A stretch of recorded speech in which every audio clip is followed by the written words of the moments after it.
At the last lock now, Endeavour. Copy that. Calvert, are you receiving? 5 by 5. Securing hardline and ready to go. EVA team, clear to go. EVA team, go. Manipulating lock handle. It's set in some kind of recess. Much larger than anything human. Lock turning and... We saw Endeavour. Not getting any image here. Sound is okay. There is no image. It's pitch.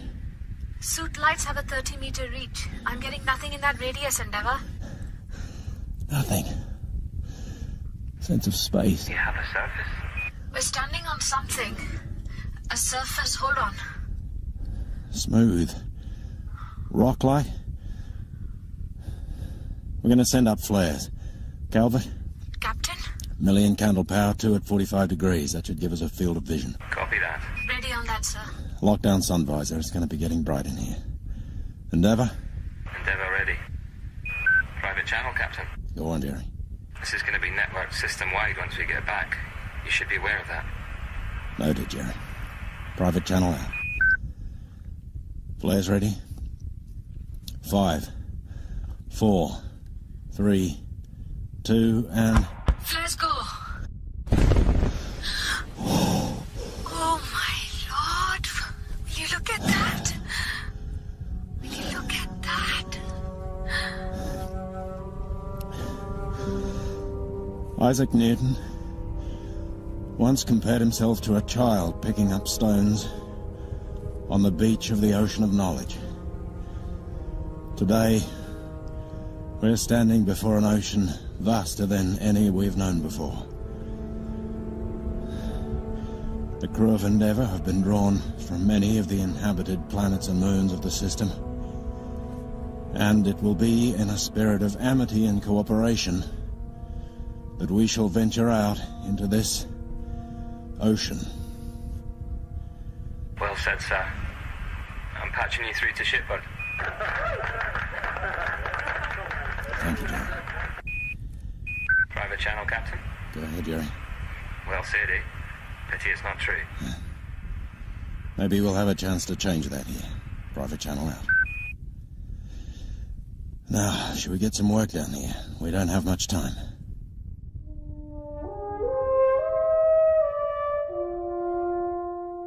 "25 years ago, something happened which changed the way human beings had thought about themselves, since first they thought about anything.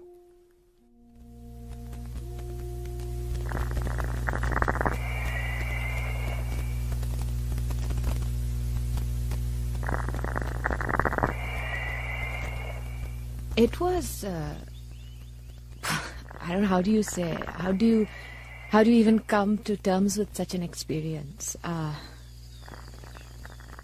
suppose all I could say is that as far as I was concerned, it was, like the biggest, most important thing. Aruna Calvert, now ambassador from Mercury to the UP, then pilot-navigator aboard the survey vessel Endeavour. I've had 3 children, I've had 7 grandchildren, 5 great-grandchildren, and a great-grandson incubating now. And to have children, to be part of generations, I mean, I suppose there's nothing at all that we can do as human beings that's so significant. But, this was just something else entirely.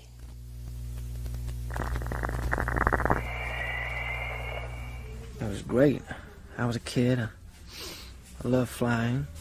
Thought the whole thing would be an adventure. That's what kids want, don't you think? Adventures. Jimmy Peck, now CEO Lunar Leisure, then Sub-Lieutenant SV Endeavour. Yeah, it turned out how it turned out. It changed all of us, and it changed all of us in ways we didn't have an idea about. I do think it's interesting that most of us we haven't talked about it all that much. One of the reasons we didn't talk all that much is that we were all under military discipline. We all had careers afterwards. And of course that does mean it makes people ask a question they've been asking ever since. What really happened out there? What happened on Rama? What did you find up there that you're not telling us about?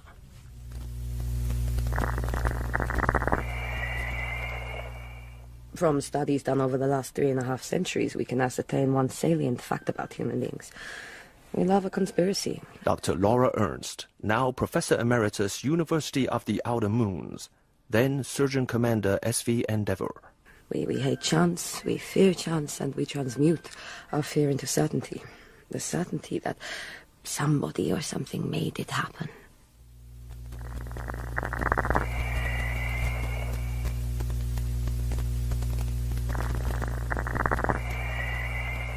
What you are hearing is the sound astronomers encountered when they picked up what they thought was an anomaly somewhere beyond the orbit of Jupiter. Others had different ideas right from the start. At his Easter message that year, Pope Clement IV spoke to a crowd estimated at 100 million. In these times in which we live, all things are seeming to change, but one thing will never change. The gospel of our Lord Jesus Christ is changeless. Millions are returning to the true faith, and this new star in our skies is surely a sign of God's everlasting love for His creation.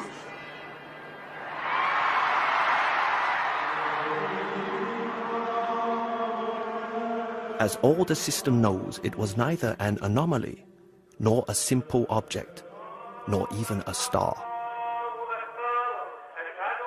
It was the Voyager that became known as Rama, a Voyager across unimaginable distances that entered our system at a time of great instability, social, political, and above all, religious. 10, 9, ignition sequence start.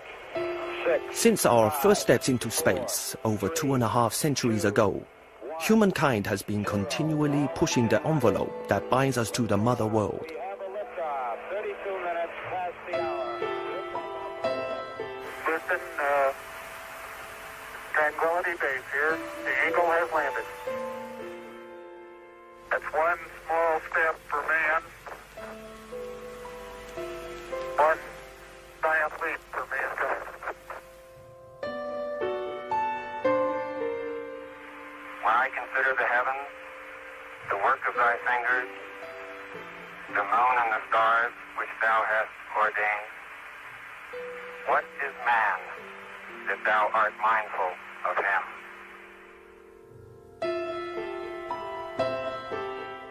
5, 4, main engine start, 2, 1, 0, and liftoff of the Delta II rocket with Phoenix, a distant science outpost seeking clues of the evolution at the polar region of Mars.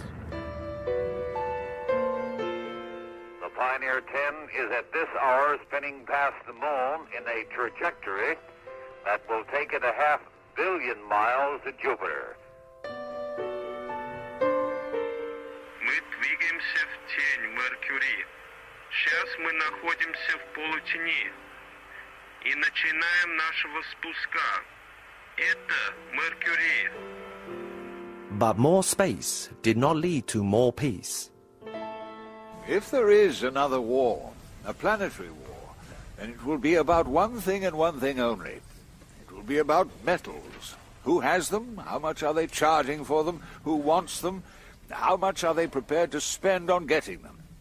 And that places the planet Mercury, with its vast mining operations, at the center of the system. Without Mercury, there is no solution. I think you're entirely wrong. If, and let us pray war never occurs, there is a conflict, it's going to be about belief. If minerals make mountains, belief moves them. And the peoples of the system are fed up with governments who have created a false god of reason, when there is only one true God. It was an age of change, an age of anxiety and questioning. Laura Ernst reflects on the nature of those times. In the early centuries of space travel, after the first hesitant steps onto the mother world's moon, there was a gold rush. rapid expansion as nations, commerce, worlds realized there were riches to be had. And then the ships went out, and the bases were established, and humanity spread, and communities grew, and they spread further, and the ships went out, and then they came to the end of space, to the realization that our solar system, as vast as it seems to us, is in fact a tiny, crowded corner of local space, and that beyond its outer rim is a vastness, an emptiness so immense that the mind simply cannot comprehend it. We discovered, in short, that for all our technology, for all our pioneering spirit, we were still, and would be for millennia, maybe forever, trapped in our own tiny backyard. The end of expansion, it was called. And what happens when we can't look out? We started to look inwards, to look for signs and wonders. If the theories of science disappointed us, we would humbly go for answers to the truths of religious belief. Plug in news. We are where you are, and you are where the news is. The impact of the object, formerly 31439, now named Rama, has been system-wide. Rama is not the avatar of Vishnu. Rama is not a model of duty and devotion, nor of courage and intelligence, nor of love and piety. Rama is a lump of rock. It is a messenger, a star, a new star for a new beginning, leading those who have the wisdom to see it to a new stable, a new birth, a new hope for mankind. The way I see it, it's like spiders. See, spiders. What if it's cockroaches from beyond space? Well, I never actually saw a poisonous spider or a cockroach because we don't have them on Triton, but I've seen glass about them, you know. I call this session of the Assembly of United Planets to order. The UP is not a religious organization. It is secular in its constitution and will remain. I call for order. The Provisional Government of the United African Confederation this day evacuated the Grand Parliament complex in Kinshasa. The whole of the central belt of the continent is now under the control of the Army of God. Their leader, Cardinal Lopez Caradine, has announced a new order. It will be God's law we obey, not man's. We have been given a sign in the heavens. We will follow that star to salvation and build Zion on earth. Meanwhile, the Mars Assembly has acknowledged the deep feelings of its citizens, but as yet has refused to alter the secular constitution which has, in the words of the First Minister, served us well until now. The political and social structures that were holding the united planets and moons together were strong and flexible, but by the time of Rama's appearance, they were under immense strain. On the one hand, the religious revival with its billions upon billions of adherents. On the other, Mercury, still a secular world, but increasingly impatient for a status and voice that would reflect its vital importance as provider of almost 30% of all the heavy metals used throughout the system. And in the middle of all this, out of nowhere, Rama arrived. June 15, 2317. Everything changed. Yet nothing changed. Tamara Ruiz, representative to the United Planets of the Outer Moons, newly arrived at the UP complex on Luna. So I arrived on Luna. I was appointed to the Rama committee. Second day there. The idea was to keep it small, to enable it to function efficiently. There were just 3 reps, me from Mars and the inner moons, Tan Sun from the outer moons, Henning from Mercury, and the chair, Indira Gopal, representing the mother world. The scientific advisor was Dr. Earl King. Everybody knows the doctor. He was very a big name at the time. Some of our early meetings were bumped live to the system, but there were tensions. The committee is now in session. I think I am in a position to say this is a gathering of unique talents assembled to deal with a unique situation. The directive the Secretary-General has given us is to evaluate that situation and advise Captain Norton where necessary. Henning, Mercury. Will he listen to our advice? Tanson, Ambassador Outer Moons. This officer has a tremendous responsibility. What sort of person is he? I have retrieval on that. Shall I bump it to your tablet? Well, I'm sure the room as a whole will be interested in Dr. Earl King's conclusions. Absolutely. Let's keep nothing under the table. William Norton, born 2277, Oceania, Earth Chinese mother, lunar Caucasian father. Education, Sydney, Bombay, Houston, then 5 years at Astrograd, specializing in propulsion. Commissioned April 2302. Rose through ranks to executive officer, then stalled 5 years before promotion to captain. Reasons? Not noted on record, Representative Ruiz. But? An operation off Titan. He questioned the procedures laid down by his superiors. And? He was proved right. That would present career problems? I have yet to hear anything that makes this man a candidate for this mission. Norton holds joint Martian home-world citizenship and has a partner on each world. Male on Earth, female on Mars. 2 children, option on a 3rd. Appointed commander of survey vessel Endeavour. First mission to retrograde satellites of Jupiter. Career proceeding until this matter came up. I agree. Why this man? Because, Representative, he has the only ship capable of reaching Rama before it reaches perihelion around the sun and slingshots out of the system. His crew is drawn from across the system, which is of no small political importance at this time. Basically, I think the expression is needs must. When the devil drives, I have no doubt he's a competent officer, but how will he react to an entirely novel situation? Since it is entirely novel, we can hardly know. But given his record, I should say the man has the initiative required to act upon his best judgment. Which is hardly as novel as you suggest, Doctor. There have been numerous other cases. Excuse me, but may I bring up a subject here? Please. Are we scared to raise the question, the one big question, what if there's something alive in Rama? Exactly. What if the intentions of this thing are hostile? The question of inhabitants or otherwise is unlikely to arise, given the nature of Rama and the length and time of its journey. No, you can't know that. Nobody knows. What if we leave them alone? They might leave us alone. Perhaps we should let them pass. If this officer is as vigorous and capable as you suggest, Dr. Earl King, might he not go too far? The story is well known, perhaps too well known. Perhaps we can no longer see the story, if we ever could.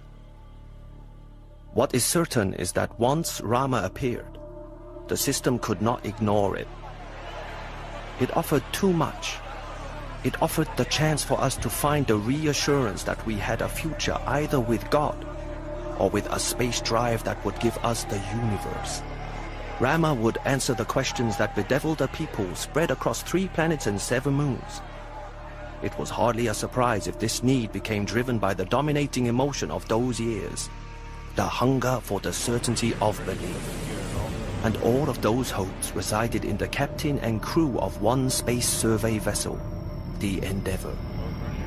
A vessel that was, due to the time lag of space communications, effectively isolated, acting independently. At the time, all over the system, vast religious tensions had resurfaced. Billions wanted answers, new star appearing in the sky, even if they couldn't see it directly. You get the picture. The mission to Rama had to produce. It was supposed to produce answers. That's what the system wanted, answers. And the man who was supposed to give them was Captain William Norton. Captain Norton, he had a reputation amongst junior officers as being a good captain. You know, I suppose one could say an adventurous captain. He should have been more senior by that time, but he tended to speak out. Not in public, but he would always say what he thought. Inadvisedly at times, people said. But personally, I found him... I still think he was the best captain I ever served under. I was proud to have been his pilot-navigator. Things happen in space, just like anywhere else. Only in space you never get that second chance. You never get that second of time to think again or reconsider. Space is a very final place, you understand? We waited, but when Endeavour returned... The survey vessel Endeavour docked this lunar morning at the Clavius facility and was immediately impounded by the UP authorities. The crew were briefly available to the media. The crew performed well. Completed our mission. There will be an official statement. The crew performed well. We completed our mission. There will be an official statement. Those were the only words Commander Norton uttered on his return. Since that time, the system has become more than familiar with the images taken within Rama. They have become part of the background of our lives, and yet, like the Sphinx of ancient Egypt and the lines of Oaxaca, they remain an enigma. The crew produced glass and text on their experiences. Studies were published of many aspects of the Rama Rendezvous. Stims without number were made. We have everything, and yet we have nothing. We have no answers, no reassurance.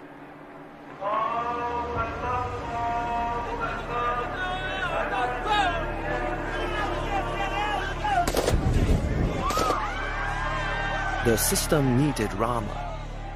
Rama appeared, but Rama did not deliver. Or did she? What is the secret at the heart of Rama? Commander William Norton, the captain of Endeavour, perhaps the only man who really knows, has not spoken in public for 25 years, and the solar system still waits for an answer to the questions. What really happened out there? What did you find, Captain Norton? What did you find on Rama?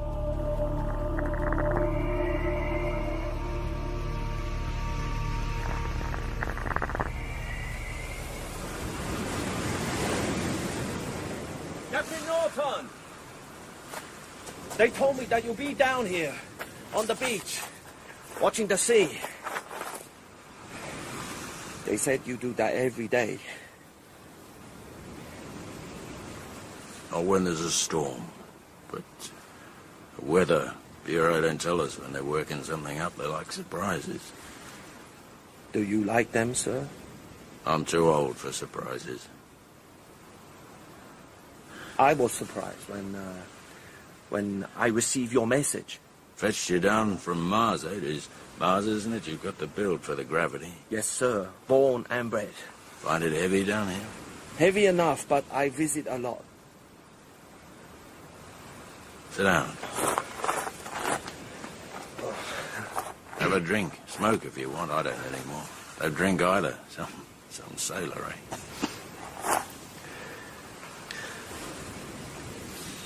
They bumped me your show. It was strange seeing them all again, hearing their voices, some of them. Do you meet them? Any of them? No.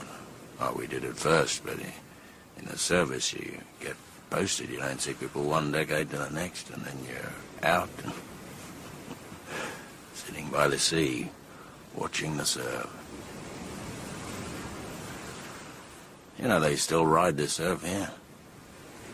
Captain Cook saw them when he was here in the 18th century. Greatest sailor in history. On or off world. The Endeavour. Of course, your ship. Cook's ship. You know, they rewrote his journals. Thought a rough fella like him would never produce anything fit for the sophisticated world to read. You've made a record of the whole thing, haven't you? Made?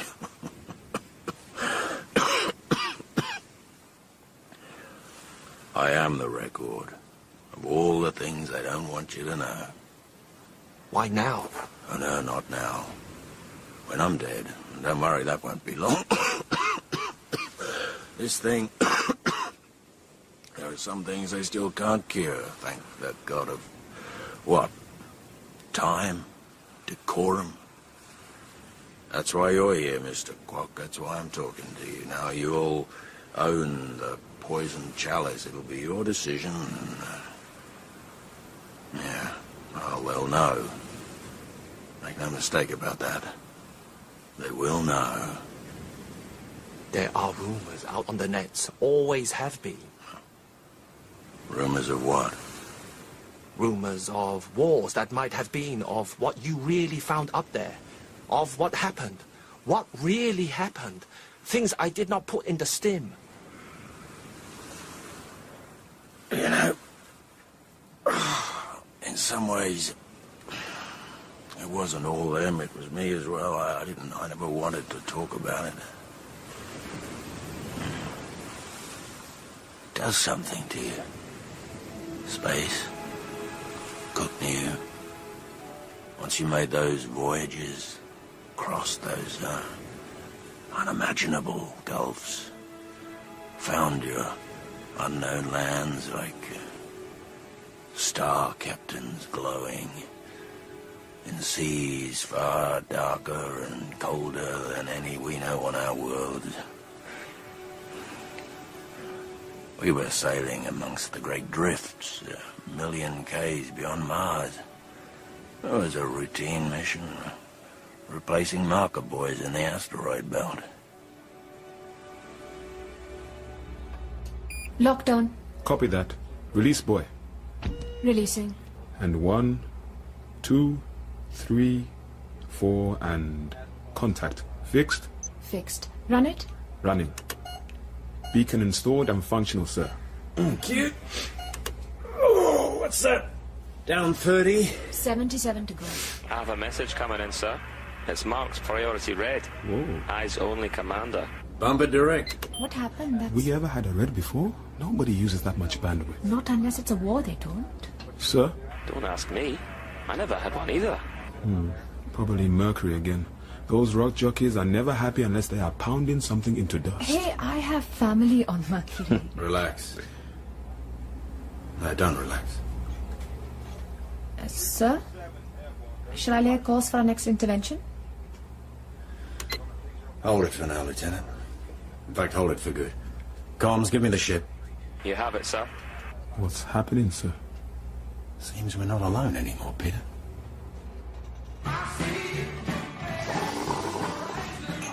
Say what you like, Barnes, but I make one fine espresso. You need to, Jimmy, with the weight that machine eats up.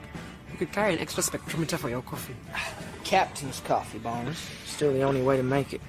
That's why she flies. Here you go. You got your next move yet? Sure, knight to bishop 5. Damn, it's good. Really. This is the captain. Listen up. Oh, man, looks serious. I've just received comms from Earth. It was sent full bandwidth, condition red. 6 months ago, astronomers picked up an object designated 31439. Asteroid. It's hardly a ring. Just beyond the orbit of Jupiter. Not that far out. They'd never see it unless... First contact at such a distance indicated a body of exceptional size. From the strength of the echo, a diameter of at least 40 Ks was computed. Mom. Course calculations indicated that 31439 was transiting our system, passing the inner planets until it reached perihelion around the Sun and set off again into deep space. It was tracked as a matter of course, but presented no threat. Here's an image taken at the time. Looks like a... what, 15th May? Closer. A month ago, instruments calculating the object's light path encountered an anomaly. It didn't have one. Okay, that's impossible. As you'll all know, that would indicate either the body wasn't spinning or that it was perfectly symmetrical. It was put down to instrument failure until someone booked time on the far side reflector. Hey, nobody gets time at far side. That's booked. The image, 31439, was spinning. A rev every 4 minutes. Something that big? That's heavy. Then more anomalies arose. Spinning that fast, at that weight. Thank you, Cap. The gravitation of the object should produce serious G effects upon the bodies it passed near. That hasn't happened. The conclusion is that 31439 is not composed of solid matter. Probes were launched, images sent back. You can see them. Sorry, Jimmy. Don't worry, Ruby. It's all just... Real. It's made. It's... Jimmy, that thing... The thing... It came from someplace else. As you see, we have our first visitor from the stars. The object has been renamed Rama. Calculating orbit and speed, the Science Council of the UP has ascertained there's only one ship capable of making rendezvous with the object before it passes around the sun and leaves our system. That ship is Endeavour. We are now under the command of the UP and will make our way with the utmost dispatch to a point where we can shake hands with our visitor. Thank you, that is all. That is not all. Oh, they can forget the command stuff. By the time we are halfway to rendezvous, it will take 10 hours for anything to reach us from anywhere. We'll be on our own. Yeah, but think of all the STEM deals we'll get out of this. We're all gonna be rich boys and girls. Or dead. You think about that, Jimmy Pack. We picked up extra fuel from 3 other ships, survey ships, stranding them until a tanker could reach them. We weren't very popular, but... well, we were top priority, you see. That's what they felt on Luna, at the UP building. Well, that's what they said. That's what they say, but things are never that simple. Go on, Captain. Well, they thought it was tricky when they had nation-states. Take 3 planets and 7 moons, and you got something else again. They called it the Rama Committee. Like they all had one aim, but no. They all had their priorities, Mr. Quark. Always priorities. May I, as the chair of this committee, quite clearly state at this point to the members that the peoples of the combined planets and moons will not accept inaction on our part. Rama has occasioned unparalleled interest. Religious hysteria. Interest in the citizens of the system. They want answers. And if they don't get them, their elected representatives will be unelected at the first opportunity. I don't think that's necessarily true. I am at this point going to terminate the public sessions of the Rama Committee. It's about politics, isn't it? It's always about politics. This session is now in secure mode, and I am sure I do not have to remind representatives and others of the protocols to which we have all put our names. I must protest to the chair. It is the opinion of Mercury that all these proceedings should be carried on open air for all to observe. Well, that is surely because your government is intent on making mischief. On unsettling the status quo with the aim of gaining a more powerful voice in the system. A voice we deserve! Nevertheless, the protocols have been signed and must be observed. May I remind the chair that the protocols obtain only so long as the committee exists? The committee has its remit from the United Planets. Closing object. 500 k's, Captain. Take us over the sunward pole, Lieutenant, and hold at 300. XO? No unexpected pull, sir. Not that I'd like to set down on the equator, eh? She'd flip us off in a second, speed she's spinning. Should make for an interesting gravitational effect if we ever get inside. In position, sir. All stop? All stop. Stopped and locked. Bruce? Absolutely nothing, sir. Not a peep. If there's anyone home, they're not saying hello. That's pretty scary. Sorry, sir. That's all right, pilot. I think we're all feeling... Release remote, sir. Go ahead, Jerry. Engineering. Bonds, Remote's ready to go. EVA. ready to go. Comms. Comms standby. Release. Releasing 1, 2, and 3. Remote's released. Remote's online. Bumping image to screen. Give me the equator on 1, 2 and 3 concentrate on the sunward pole. Let's see if there's a welcome map left out. Looks featureless to me. Maybe there's no way in. Why hollow it out in that case? Remote 2 approaching pole. Remote 3 observing. Go in, sir. Take her into 10 meters. That's closer than hell, sir. Eyes wide open, then. Taking her in now. Are you getting the flow from remote 3? Drum-shaped. Looks perfect to me. Like it was turned on a lathe. Some lathe. That mother's 50 kilometers from end to end. 40 kilometers across. Rotation constant. 360 every 4. That's 4 minutes. Check that. There. Something there on the sunward end. In the center. Magnification, Lieutenant. Extreme as it is. There. There's a shadow. There's a shadow. Something's casting sun shadows. Could that be 2? 1 k's long. 3? Locks. Yes? 3 airlocks. Are you seeing this? I'm getting 3 locks. Are they airlocks? Those are airlocks? That's what we're getting to, Sergeant. I don't know if it's a welcome mat, but it sure as heck's a front door. 3 front doors? Remote at 10 meters. Take her in as close as you feel is safe, Sergeant. I'll kiss their sweet butts if you like, boss. Somebody definitely made those things. Not something human. I'm recording, sir. Do you want comms? I can run a separate track. Better split it. I'm not sure Barnes's sweet butt is quite up to one small step. Or even I claim this land in the name of King George. And people, let's come up with something momentous for the first words, shall we? Holding remote 2 at 5K. Remote 1 will be in position over the equator in 7 minutes. Definitely airlocks. 3 of them. Why 3? No iconography, orthography I can see. Looks pretty self-evident to me. Basic cylinder lock. Dr. Ernst, are you watching this? What do you think, Bill? Conclusions? On the evidence presented? None except for what I can see. Speculate. You're the biologist here. I think I'd like to take a closer look at it. I don't think it's hostile, but I don't think that means we won't get hurt if we don't go very, very carefully. Thank you, Doctor. Sergeant Barnes, take your remote close enough to operate the lock. Well, here we go. Extending auxiliaries. Contact. Which way do I rotate? This thing was never made for human hands. The mathematics work out. They're in a recognizable sequence. Go right. Going right. 1, 2, 3 revolutions and... Lock opening. Take remote 1 into the lock, Sergeant. Sir? Light her up and take her in. In we go. Saturday Night Lights. Is that another lock? Similar arrangements of handle? Set her down, sir. I have a solid surface. I can see, Sergeant. No, let's go right in. Are you sure about this, Captain? No, but we have very little time before Rama moves out of range and we need to leave. There's not a moment to lose, as Cook would have said.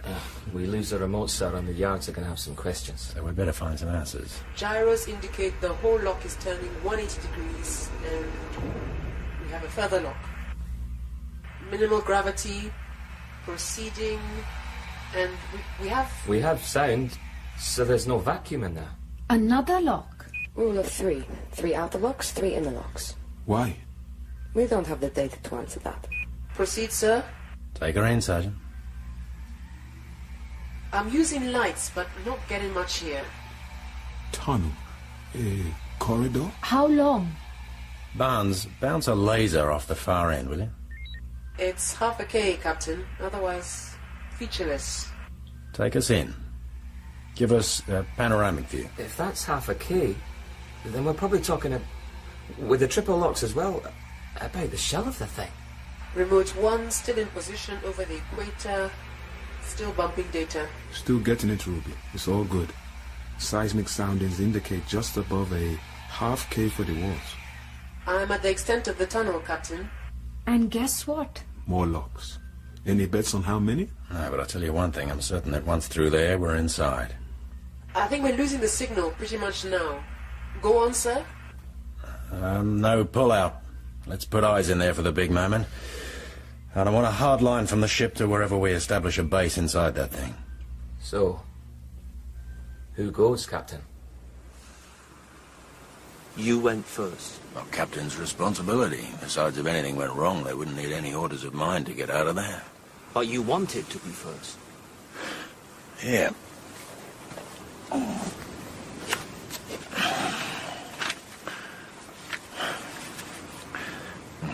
In the PM, wind southerly, clear weather with which we stood into the bay and anchored under the south shore.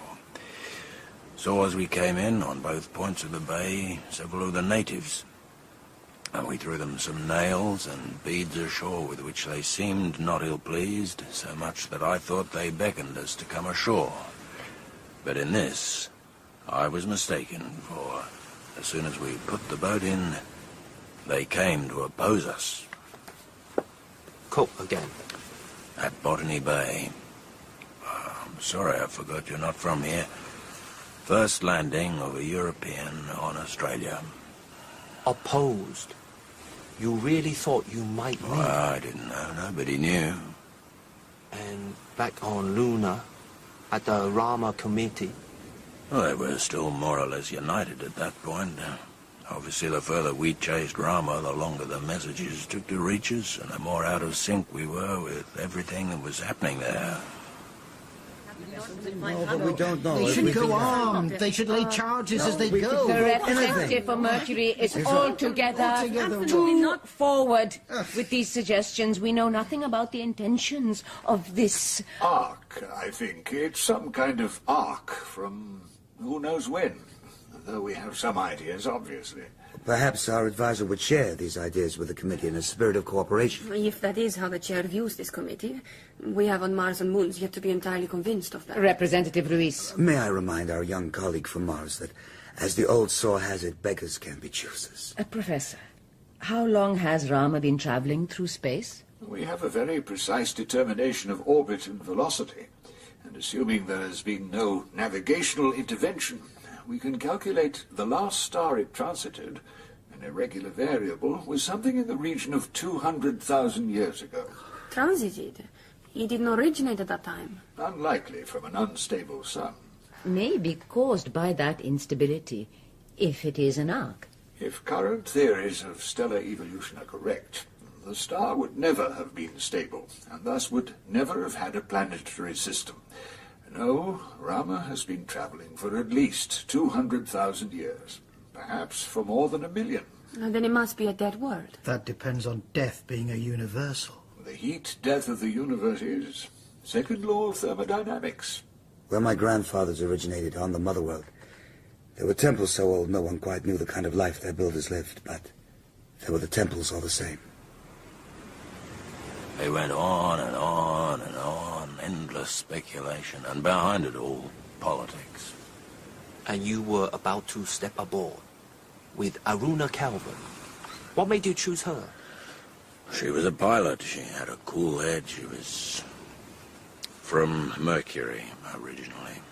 She had family connections on Mercury. And Mercury was providing, what, 30% of all the heavy metal being mined across the whole solar system at that time.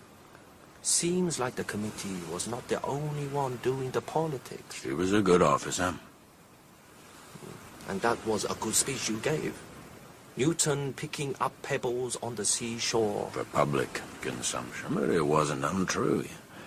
You've seen the shots, everyone has. You had them on your show. The vast space, the terraces, the stairways. And the darkness. Total darkness. You were going to have to install lighting. Communications, which I know from the get-go were censored. All comms are censored to some degree. No one would ever step aboard a deep space transit if they had any idea of what the crew really talked about. And you were expecting trouble from the start, weren't you? You know about plans, do you, Mr. Clarke? Go on.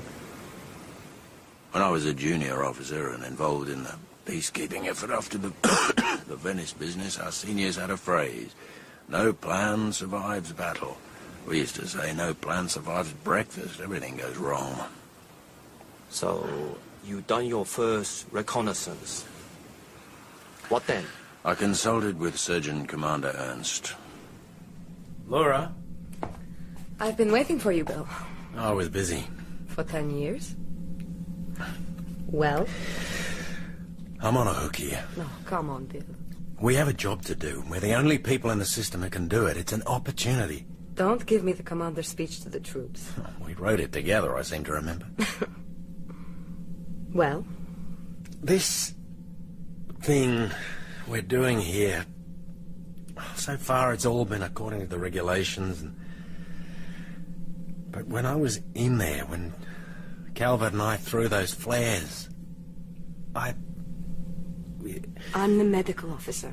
I know no one has slept well since we got here. Nightmares, anxiety, inability to compute, leading to... That can't happen, Laura. Not to your crew, Captain Cook. You give them lime juice, you give them greens, and they still complain? Oh, yes, it can. Endeavour isn't just making a rendezvous with Rama. It's driving full throttle into the unknown. So in answer to your question, Bill, you can't play this one by the rules. You have to trust your feelings. Well, then maybe it makes sense taking Russo for this leg. He's a believer. He should be comfortable with the unknown.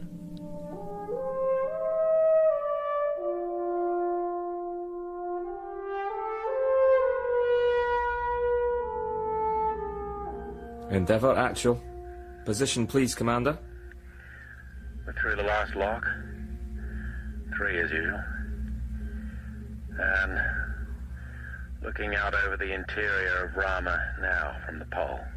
Seeing nothing much except darkness. Huge darkness out there. Copy that. Sergeant Rousseau, are your systems up? Ready, sir. I'm touching the floods now. Is Barnes online?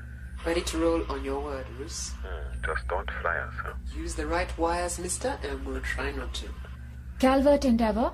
Be good to see what you're seeing, Roos. Not much of anything at the moment. Hey. Situation, please. Relax, Jerry. Roos just being a klutz. Copy that. We're ready. Okay, Endeavour. Let's have the juice. Endeavour, ready. Power online. We should be receiving, sir. Roos? We have it. Switching through to plasma arc. Now.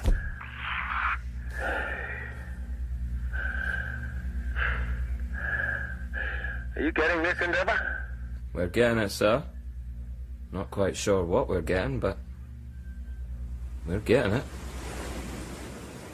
That first view, well, partial view. They released it within days, virtually as soon as it reached the mother world. They were waiting for it. The whole system was waiting for it. You can have no idea, Captain, of the excitement, of the need there was for something wonderful. It's huge. It's...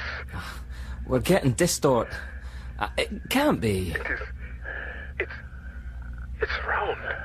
We are inside. My God, Jerry. There are terraces, vast terraces leading out from the airlock here. They go right round it. Over our heads. It's amazing.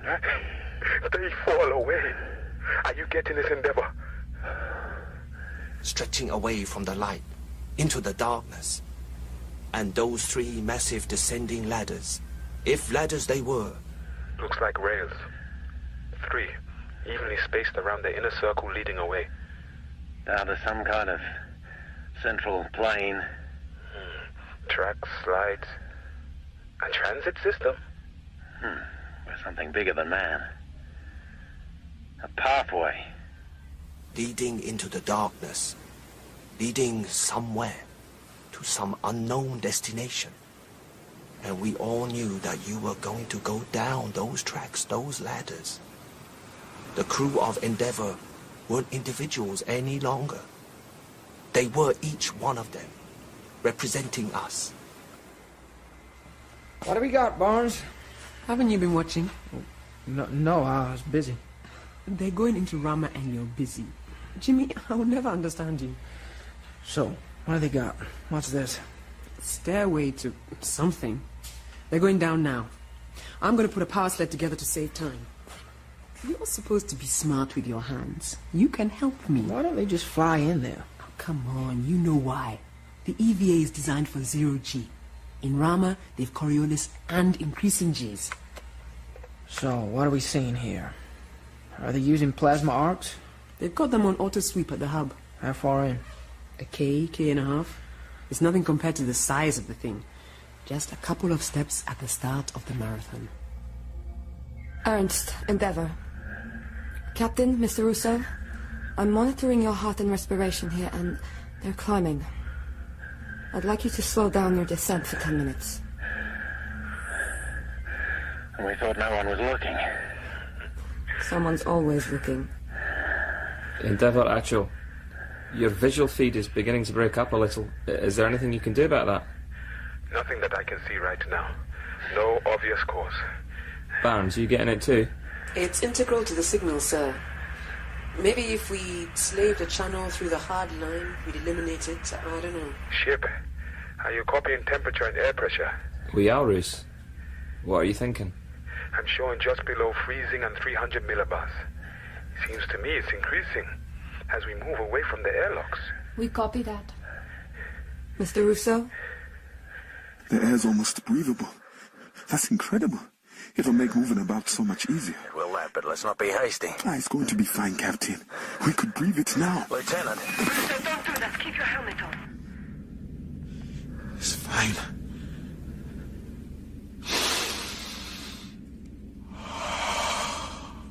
It's like you opened a dry cellar after 1,000,000 years. But it's fine. I knew it would be.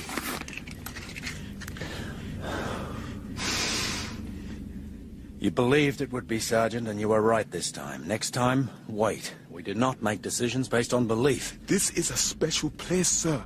I know it is. It's an ark. It's a message.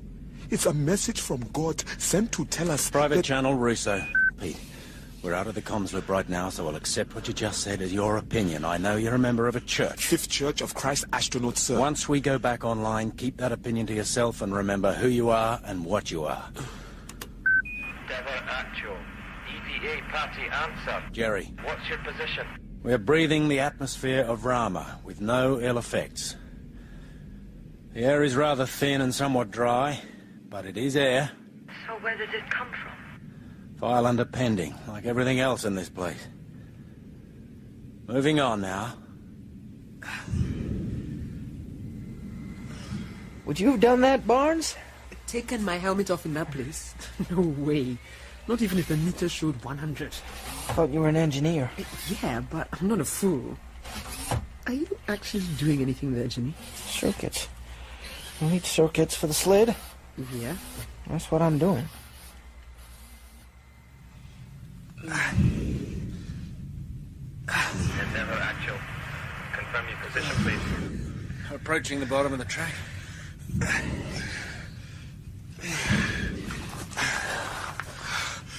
Grounded. One small step. Calvert Endeavour, we're still taking your image, Ruth, but it's definitely decaying the further in you get. We're going to establish base camp here. It should make climbing back easier without this lot.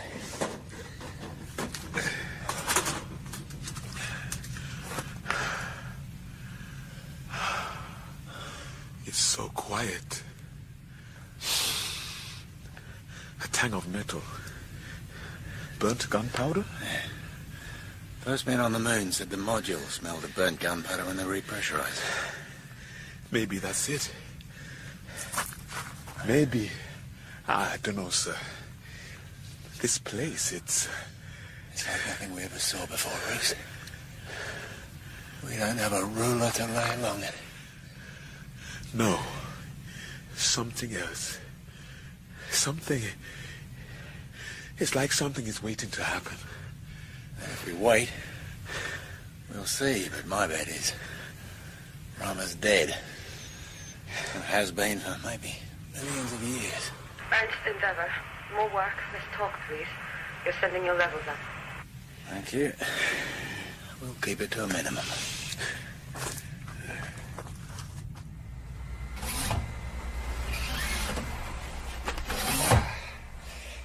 Looks good to me, Barnes. Light, strong. The motor's gonna be a weight problem. We'll rig for a 50-kilo lift at whatever central G is gonna be. Well, it doesn't need to last, that's for sure. We have, what, maybe 2.5, 3 weeks before we have to leave? Something like that. As Rama... Baked Alaska. What? What is it? Bridge! EXO, are you there? I'm here. I need to speak to you, sir. Now. Come on up, Barnes. Hey, will you tell me what's wrong? Later, Jimmy. Baked Alaska? Looking at your gauges, the temperature inside Rama is 0, right? Yes. We're well inside the orbit of Venus, heading for Mercury. I did a quick calculation on the way up here, and I reckon that by now, the rock on the sunward side is getting hot. Getting very hot. Now, we know there's air in there, so something must be generating it. We know the temperature was below 0, and now it's just above. The heat has been increasing for weeks, and as far as I can calculate, we're due for a big jump in temperature. Anytime. Our people shouldn't be there when that happens. Baked Alaska. Endeavour actual. Rama party, what is it, Jay? Sir, we'd like you to start back now. We're doing fine. Not feeling any ill effects. You may have a problem, sir. We want you to start back now. Leave everything in place.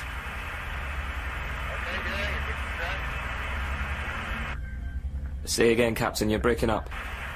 We'll get back to you, Endeavour. Tonight, something's happening in here. My God! Shut your eyes! Rama, what is your situation? Rama, answer, please. Calvert? White out, sir. We're getting nothing on screen. Rama, what is your situation? Rama, answer, please. Rama, what is your situation? Rama, answer, please.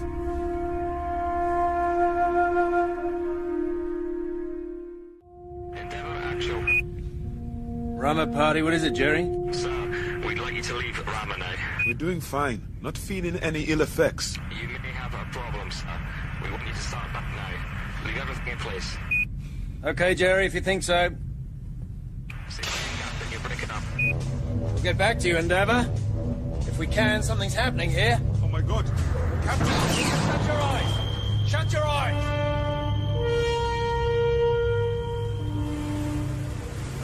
Light. Let there be light. It was simply incredible. It was a concussion of light. It was dawn on Rama. It was magic. Mr. Quark, it seems to me axiomatic that the science of any highly advanced civilization will seem like magic to us. It isn't. It's science. But at that time, the people didn't need science, Captain Norton. What about the Rama Committee? The 7th sitting of the Rama Committee is now in session. And before going on to new developments, I have some procedural matters that I need to draw your attention. Something has happened on Rama. Surely that is more important. The representative from Mercury is correct. Though I'm not sure where your information originates. We detected a pulse signal from Endeavour, encrypted at the highest level. So you were unable to crack it, Henning? I do not, I am sure. Need to remind this committee that Rama and SV Endeavour are about to enter Mercury space. And when that happens, they will be within the area of our territorial jurisdiction. In your backyard? Not a yard you can effectively police, Representative. The distances... This is all talk. Will the chair inform us as to what has happened on Rama? The other moons, too, regard this as the most important business. Very well. We received this report from Captain Norton. When? I'm not sure that I can be exact. Or that you care to be exact. Has the report been doctored in any way? We'll open it to your experts, Henning. The quality is not of the best. Sunspot activity is particularly high at the moment. As of 1313 Earth Standard, 3 suns, if that's what I can call them, more like immense strip lights, as you can see from our imaging, came online or were ignited within Rama. We suspect the sun temperature creeping inwards from Rama's hull has something to do with this effect. We do now have light, and this will immeasurably aid our attempts at exploration. It's incredible, quite literally. Oh, it makes perfect sense. A self-initiating, self-sustaining system. What you're seeing is a view along the central axis of Rama. 56 k's from the airlock, which we call North Pole, to the South Pole at the far end.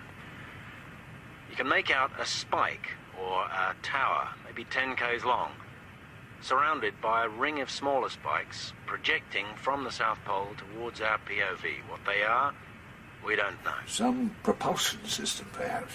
Internal climate monitor? The 50k long section between the curving poles, we've named the central plane. I know it's strange to call something cylindrical a plane, but it makes perfect sense to us when we look at it. The plane is divided into 2. The dark band, you can see running around the center, 10 k's wide, is, as far as we can ascertain, ice.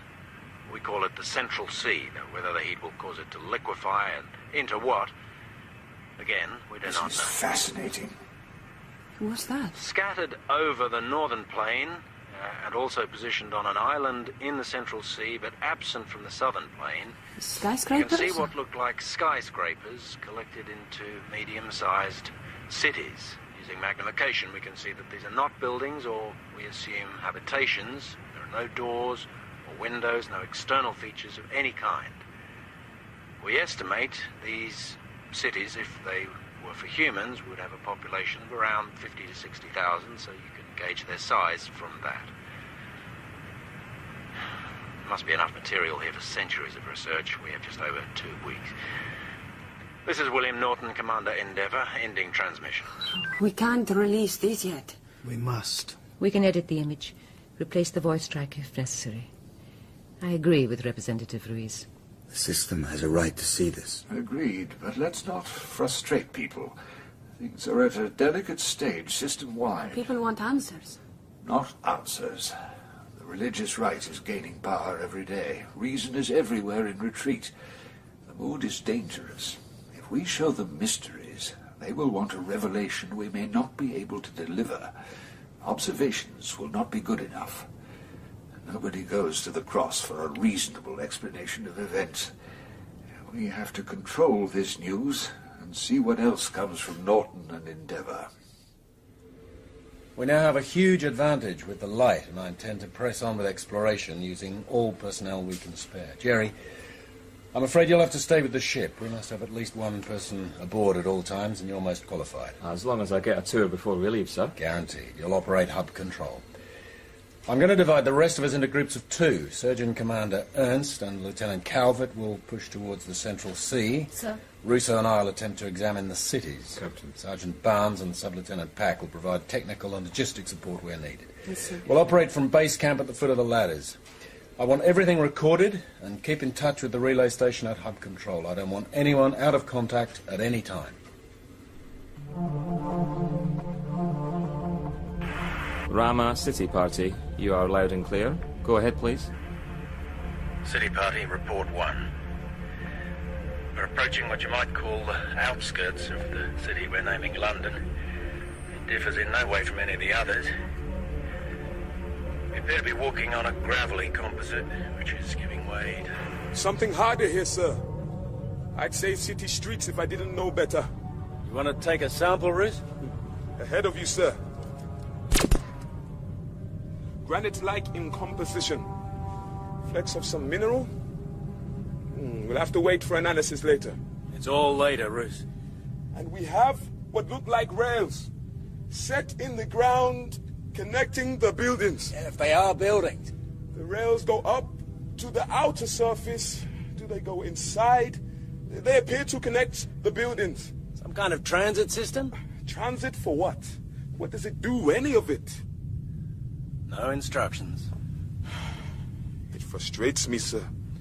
You should be full of noise. It's a city, that's what you feel. But it's not. The whole place, it's silent. It feels new, like Eden. Somewhere that we might start again. Well, all I can say, Reese, is that like Eden, it's going to be out of humanity's reach soon enough. Maybe we should go with it, sir. Maybe someone Can you get a should... sample from the face of any of these structures? Sir.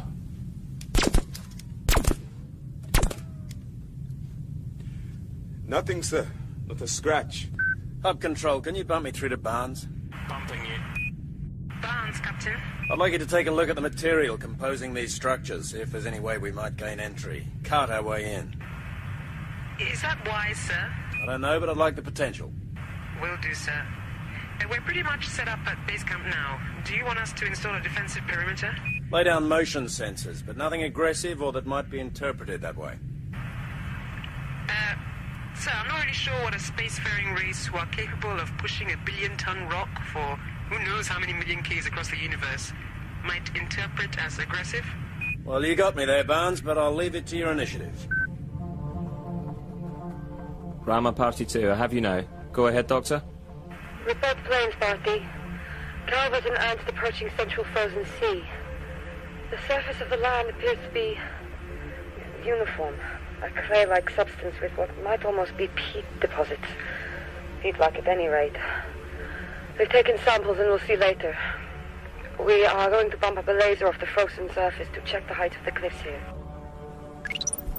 50 meters, give or take. Nothing really. These things built precisely. Can you sight on the far shore? Yes, sure. Hold on, huh? Exactly how much higher are those cliffs? 500 meters. Why so much higher? File for discussion. Is there any way down to the shore if... Oh, you have to stop saying that. If it is what it is. I picked up an indent in the cliff edge, if that's what it is. We'll take a look, shall we? Laura, do you think there's anyone here? I think it's unlikely anything organic could survive the time this thing has been traveling. Do you want to find whatever it is? Or am I sounding like Rousseau? What if they're so different that we simply can't comprehend them. How do you mean? What if they're here already? Have you noticed clouds are beginning to form? A cloud layer as things warm up. What if they're clouds? Or so different that everything in us revolts from them? Maybe it's better...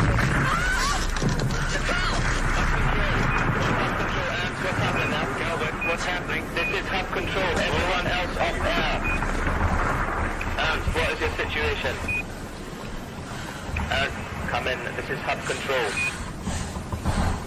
Ernst, plane party. Situation okay. I repeat, situation okay, but interesting. Very interesting. Explain, please, Doctor. The ice is breaking. The surface is becoming liquid. We thought we were going to get 1 billion tons of this stuff raining on us out of the sky, but it's still there. It goes right round over our heads and back again. It's logical with the spin and gravity of Rama, but it sure as hell creeps me out. Huge blocks of ice. They're being forced up from beneath the surface. Bill, are you hearing this? I'm hearing you, Laura. It's like the spring thaw on Titan, but it's far, far quicker. You should see this. It's wonderful. I want to do more than see it, Laura. I want to sail on it. We could do that. We could put together a vessel, something that would work. We could drive it. We could do that. Do we have anyone who can handle a boat? Captain? I've sailed in my time. Not that we can have any idea of what the currents are going to be like in a spinning circular sea. Or the winds, sir. I've been observing the climate changes as Rama heats up. The cloud layer is increasing around the central axis, and the variable wind speed is climbing. We can handle that, I think. I'd like something large enough for a party of 4. As long as I can have Jimmy, then you can have something in 24 hours. Good. Calvert, will you cover logistics for now? Yes, sir. Captain, I'm getting a priority 1, your ears only coming through. I'll bet to my cabin, Ruth. I'll get it there. Any questions? Anything else we need to talk about? The ambassador from Mercury? The committee is beginning to get an idea of the geography of Rama, but as yet we have no idea as to its capabilities. Are you coming back to the same old question, Henning? Is it dangerous? My government would like to know what it can do. For instance, does it have any kind of propulsion device? Can it change direction? I think the committee would be interested to hear Dr. Earl King's views. Rama must have been given its original impetus by a launching device, but that could have been an external booster. If it does have onboard propulsion, Norton seems to have found no trace of it. And his survey drones have revealed no exhaust ports on the outer hull. It could be hidden. Possibly, but what would be the point? What about the southern end? Those pylons, whatever they are, whatever they do, they could be some kind of power source. Well, we better find out, because if it is hostile, we could all be dead. Priority 1 message for Captain William Norton. Survey vessel Endeavour. Captain, this is Deputy General Secretary Indira Gopal. I have to inform you of new mission priorities at this time. The Rama Committee consider it vital you investigate the structures that project into Rama from what you are calling the South Pole. You are to ascertain, to your best ability, what they are and what their purpose might be. The committee is aware that time is short. However, the committee wishes to make it clear that this mission is of overriding priority. Captain, I apologize for the nature of this message, but things down here are getting very difficult. The political climate is being seriously unbalanced by the questions posed by Rama. We need some answers. Message ends. That's new. I never heard that before. It makes sense. Of course it does. Surf's getting up. Wind too. Maybe they're giving us a storm. You should see it when the swells come in here. We were explorers. We needed to explore, but there were other priorities. Of course, that's what you say. Not that we didn't want to know what they were ourselves. So many questions, so few answers, so many problems. That's what being a commander is, I suppose. You got your boat. We all remember the images you sent back. Sailing the circular sea. Look out there.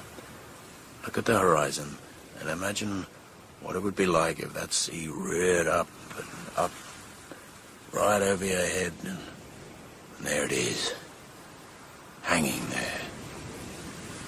Strange waters, Mr. Quack, very strange indeed. Hold her steady, if you can. During the best, currents are tricky, not like anything I've ever known. Preliminary analysis indicates that the sea is alive. What? Alive? Single-celled microorganisms, like prehistoric plankton on the mother world. They're releasing chemicals into the water. Life? If you fall in, keep your mouth shut. It shouldn't harm you, but I'd rather not take any chances. Hub control. Receiving your images, sir. Breakup is greater the further you go. We're approaching the southern coastline, Jerry. We're going to attempt a landing, see if there's any means of ascent. Look out, coming about. Fancy climbing those cliffs. Scanning, but I can't see any deviation. 500 meters all the way around. Why so much taller on this shore? Why not the same? Barnes Base Camp, sir. We're picking up your image probably clearer here than hub control. It looks like Karuna, Lieutenant Calvert is right. They're uniform height. That's what it looks like, Barnes. So I was thinking about Rama moving. I mean, however it moves, when it moves. If it picks up speed, no matter how slowly, if the sea was still liquid, then you'd need something to stop it sloping over as Rama moved forward. Outstanding, Ruby. Sounds good to me, Sergeant. Though it would tend to mean there are no breaks in the cliff. No point if there were, sir. That's going to make any investigation of the South Pole difficult. Not necessarily. Sub-Lieutenant Park wondered if he might have a word with the captain when he gets back to base camp. What is it, Lieutenant? I know how to reach the southern plain. Maybe even the South Pole. How? By flying, sir. We've looked into that. We don't have an EVA vessel for gravity work. It couldn't leave the axis. I know that, sir, but I... Well, go on. You know I competed in the Lunar Olympics last year. I think I heard, yes. You were a skybike jockey. I didn't place, but I have hopes for Mars. The gravity I there... don't see what this has to do with anything, Lieutenant. We don't carry skybikes and we can't put one together. Or can we, Jimmy? Well, actually, sir, You smuggled a bike aboard, knowing it's a court-martial offence to load unlisted weight of any kind. It weighs far less, actually, sir, than your espresso machine. I happen to be the captain, Mr. Pack. You are the most junior person aboard this ship. But I can fly, sir. All the way, under my own power, I can pedal Dragonfly to the South Pole and back. This is the 17th session of the Rama Committee. I have received a message from Rama. They are going to investigate the South Polar regions. Commander Norton has found a way over the cliffs. We have all seen the communique. I imagine we've also all seen Norton's conclusion that the higher cliffs predicate some kind of movement on the part of Rama. It is moving now. It has achieved an equilibrium. If it speeds up or changes course... The ambassador from Mercury is for once right, I believe. It seems quite likely that Rama can navigate, whether it will or not. My government will be watching developments closely. Everyone is watching. The Pope has broadcast a new bull, stating that Rama is a herald of a coming good, and that humanity is about to face a great decision as to its spirituality. The same message is coming from religious groups throughout the system. May I remind the committee that on Mercury we have no truck at all with sentiment. We are realists. Except that you think the sun is your personal property. No, Miss Ruiz. Because we mine the materials that are giving you air on Mars and allow the rest of you to indulge your fancies. And get paid a good price for them, Henning. But not any price. Not the price of our own territorial integrity. May I remind the committee... May I suggest the committee wait upon events? At least until Commander Norton and his crew can inform us further on the South Pole of Rama.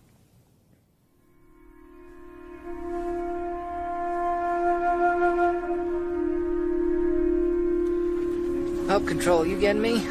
We're getting you, Jimmy. I'm over the southern plain. Stretching away. You can see. Is the camera getting us? You getting us, Hub control?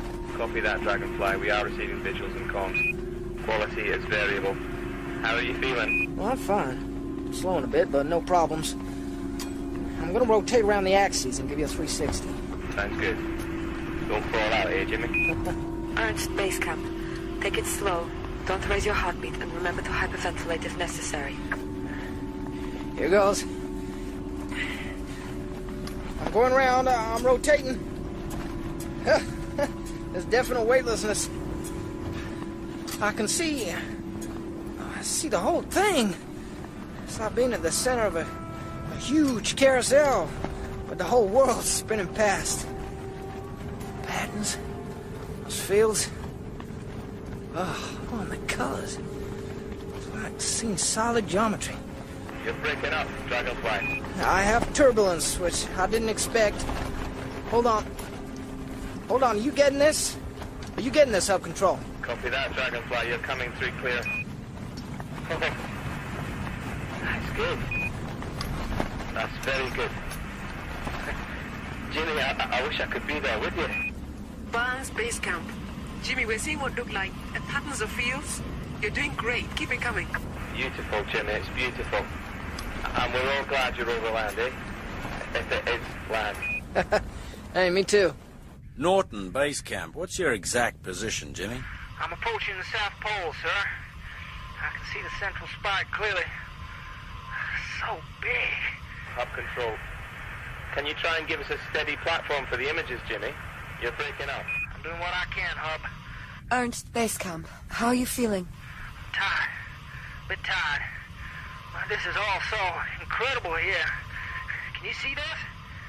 We can see it, Jimmy. We're getting that too. It's good work, Jimmy. Is that the central structure? I'm coming in on it now. It's incredible. Must be 10 k's long easily. It's vast. And the end here. I'm drifting in towards the end. Getting this clear. Try and touch down, Dragonfly. Secure an anchor and see if you can get a sample. Hub Control. Jimmy, I want you to make a complete scan every half K. Copy that, Hub. Coming to a stop. Anchoring now. I'm floating now. I'm anchored and I'm pulling in. Getting close to the structure. Gravity low. It looks from your image that the smaller spikes are pretty much like the large one. Pretty much I'd say, sir. Then stay up, don't waste time. Stay with the main structure. I'm testing for sound. Are you getting anything? So, base camp, Jimmy. Nothing except the normal thermal noise. Can you tap it? I'll try. Barnes Base Camp. Scrape a sample for us. Trying, but I can't see it. It's just impervious. No sound either. I'm moving on now. We're beginning to experience a breakup, Jimmy. Is there anything you can do there to increase signal strength? Hub Control. Dragonfly, activate your beacon, please. Switching on the beacon, Hub. Proceeding to what seems to be an upward direction now. It's like flying up into the top of one of those old cathedrals. All the arches joining. Understand only partially. Repeat, please, Dragonfly. Approaching base or top of main structure. Can you... Is there some... Can you hear that? Losing you. Can, please. Will you count numbers? 1, 2, 3, 4, 5, 6. Can you hear that noise, Hub? Okay, again, somehow we can hear it. Like, still breaking up. Some kind of very intense field. Probably magnetic. It's about 10 cycle, Jimmy. Get out of bed. You're enough to be dangerous. Pull out now, Jimmy. Copy that. Turning now. I'm heading out for the pole. Keep a steady pace, Jimmy. Do not overexert. Don't worry, Skip. I'm used to this. It's easy. Whoa! Whoa! What is it, Dragonfly? I think there's a static charge building up around me. I think I can feel that. Are you picking up anything your end? Barnes, are you there? You getting anything? Jimmy, we're reading a major build-up of static. What's your progress? Now, heading back up the southern plain towards the sea. Repeat, the point is behind me. Hub Control, can you cut the wind speed? Higher than I'd like. They'll out for storms. Keep on coming, Jimmy. Not sure can. Oh, I'm losing. What the hell was that? Hold on! Hold on! Hold on! Discharge of power from the South Pole. Something big. Something big. It's off the scale here. I can't quantify This this. is Hub Control. What is your situation, Dragonfly? Come in, Jimmy. What is your situation? Going down! I can't get control. Going down! Hub Control, this is Hub Control. Come in, Dragonfly. Can you answer, Dragonfly? We still have your beacon. Can you hear me, Dragonfly? What just happened? Jimmy, Barnes? can you hear me? I think something pressed the starter on the motor, and the motor started. Dragonfly to Hub Control. Oh, he's still with him. Hub Control. Cigarette, please, Jimmy. I'm down. I'm in one piece. Dragonfly's pretty much a wreck. The comms still work. Sort of sitting in a pile of carbon fiber.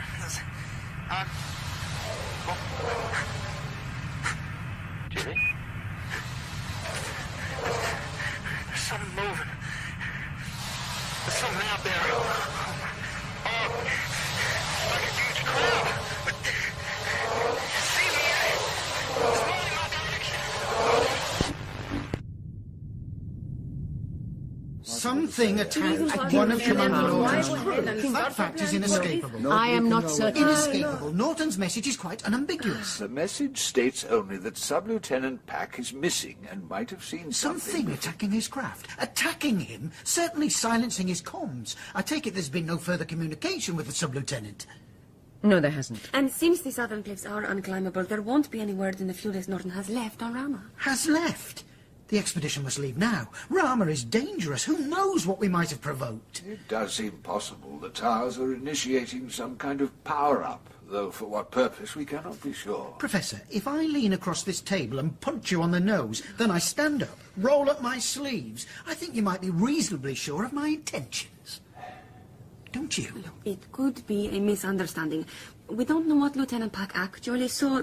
Maybe he was hallucinating as a result of the crash. What does Commander Norton say? He's the closest to this problem. He's too close. He's lost a man. I say, and I speak on behalf of my government, that we must quarantine Rama. At the very least, we must leave at once before we provoke any further aggression. I can call a vote on that. If you wish Commander Norton to abandon his mission, please indicate for. Against. He stays. Then I do not. You'll excuse me. It's been 15 hours, Bill. I think if he was going to make it... Shall I take her further along the coast? We have a fuel to sail over our heads and back again, but only once. Bill! We keep searching. Hub, any contact? Nothing, sir. I'll keep trying. You hear that? Is that what Jimmy heard? We have to go back. If the towers discharge again, it may be more powerful. This place is changing. All right. Hub Control, Norton, boat party. We're coming back. I'm losing you. I think there's... No, we're not. No, we're not. We have a contact. Cancel. We have a contact. Cancel. We've got him. I repeat, we've found him. Barnes, take us in. How are we going to reach him?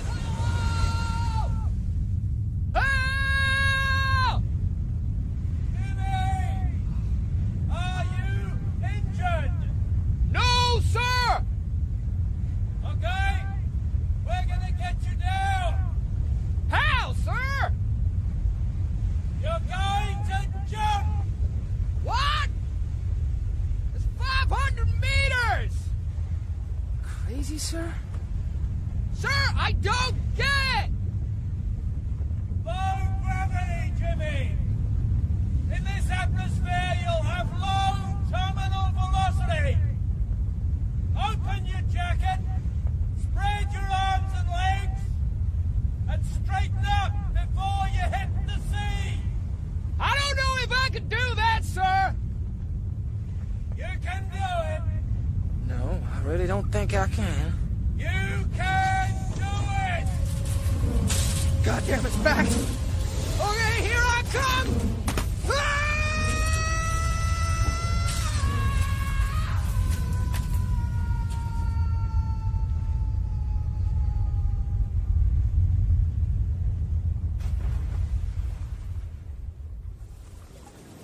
Take it easy. You're okay, Jimmy. We got you now. Drink more. Well done, Lieutenant. It's okay. That's good. That was most impressive. Thanks. I was talking about the scream of pure fear as you jumped. Thanks. So, can you tell us what that thing is up there? I think it's pretty much like one of those. Whoa! It doesn't swim. What is that? Is it the shark? Is it alive? I don't know. I don't think so. I think they're machines. After I crashed, this sort of crab thing appeared. I picked up the bits of the skybark and sort of ate them. Ate them? All of them? I couldn't even get to the cams. I'm sorry, sir. I tried, but I didn't want to get too close in case it ate You did fine. More to the point, that one out there, is that going to clean up this boat? Not if I can help it. It doesn't seem to be approaching. I mean, this is so weird. First contact with a garbage truck. They'll never believe it. Rama traveled 1 million miles to clean up the garbage. Full party, come in. This is Hub Control. Full party, are you hearing me? Hub Control, this is Ernst. We're okay, repeat. We're heading back now. They started appearing at about the time Jimmy jumped off the cliff. Well, suddenly they were there. Oh, they weren't. We call them spiders, three-legged spiders, anyhow. I think it's the closest... There you Ooh! You put anything down and it's gone. Jimmy thinks they clear things up. These ones pick things up, then put them down. They inspect things. They haven't harmed anyone yet. According to Jimmy, there are things growing in the south. Plants? Plant-like. He took a couple of samples, but they got lost during his jump. We'll know more when Dr. Ernst lets him out of sickbay. She's not taking any chances. Absolutely not. And she'd dearly like one of your spiders if you can get her one. We could trap one. With respect, sir. We're guests here. We should behave as such. Oh, come on, Roos. They're machines. We don't know that. I seem to recall Captain Cook and his crew killed what they called nondescript species to examine them. I'm sorry, sir, but you can't pick and choose which life you respect. It's all or nothing. That could sound like refusing to obey an order, Lieutenant. Only if you gave the order, sir. And I don't believe you will. Carry on, Lieutenant. Roos, you're a fool. You knew he'd give the order, so why raise the thing? Because it was right. There are no moral facts, Roos. And besides, the captain knows me well enough to realize that if I didn't speak out, it would be because of hypocrisy or ambition. Neither of which he'd respect. If I didn't know better, I'd be calling you a Jesuit. They're all particle physicists now. Look, let's go and see if we can find an injured spider. Hey, wake up, sunshine. Huh? I wasn't asleep, though. You're just lying there with your mouth open, making odd noises. I brought you an espresso. Anything the doc hasn't killed off will be settled by the captain's coffee. I'm feeling fine, really. So am I, but the doc still got me doing tests, and I didn't drink the sea. She would have had the captain up here too if he hadn't threatened her with the break. Endeavour doesn't have a break. The captain would find something. At least you could move around. Me, I'm stuck in here. So what's going on? Everybody's watching the biots. That's what they're calling your things. The crabs and spiders and sharks. They're appearing all over now. Hundreds of them. Not that we're learning much. Though I did hear that Calvert and Russo are looking for a pet to bring home to the dock. Good luck on that. I'll settle for staying inside. Hey, Ruby, thanks for coming to get me. Oh, it's okay, Jimmy. Wouldn't be the same around here without you. Get well soon, mister.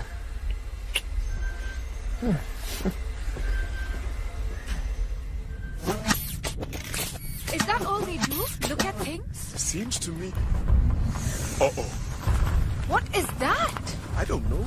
An elephant digger? What's an elephant? Something big that could squash you. But I think it was. Is that recycling the ground? It's yeah. Look, it's hitting the... Hey!